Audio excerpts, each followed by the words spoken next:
តើជំងឺរលាកគល់សាច់ដុំស្មាមានរោគសញ្ញាអ្វីខ្លះដែលអាចឲ្យពុកម៉ែបងប្អូនងាយស្រួលក្នុងការកត់សម្គាល់បាននៅក្នុងថ្ងៃនេះនាងខ្ញុំមាន4រោគសញ្ញាធំចង់មកចែករំលែកដល់ពុកម៉ែបងប្អូនទាំងអស់គ្នា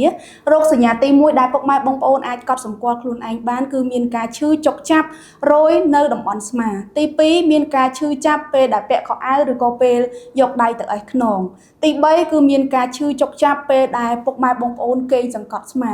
ទី4ចំណុចចុងក្រោយគឺមានការគាំងនៅពេលដែលពុកម៉ែបងប្អូនធ្វើចលនាពេលខ្លះធ្វើចលនាគឺលើកដៃអត់រួចទេពិបាកក្នុងការក្តាប់ពិបាកនៅក្នុងការលាជាដើមដូច្នេះសម្រាប់ពុកម៉ែបងប្អូនដែលមានបញ្ហានេះហើយមានរោគសញ្ញាទាំងអស់នេះគួរតែប្រញាប់ក្នុងការស្វែងរកដំណោះស្រាយហើយប្រសិនបើមានបញ្ហានេះហើយពិបាកនៅក្នុងការស្វែងរកដំណោះស្រាយពុកម៉ែបងប្អូនអាចជ្រើសរើសប្រើប្រាស់ជាមួយនឹងផលិតផលបំពេញសុខភាព VHOPE បានសម្រាប់ផលិតផលបំពេញសុខភាព VHOPE នេះគឺមានការគ្រប់គ្រងច្រើនមែនទែនពីពុកម៉ែបងប្អូនដែលគាត់បានប្រើប្រាស់ហើយគាត់បានធូរសះស្បើយទៅលើបញ្ហាសុខភាពសម្រាប់ពុកម៉ែបងប្អូនដែលចង់បានដំណោះស្រាយអាចទំនាក់ទំនងតាមលេខទូរស័ព្ទទាំង3ខ្សែនៅក្នុងវីដេអូនេះបាន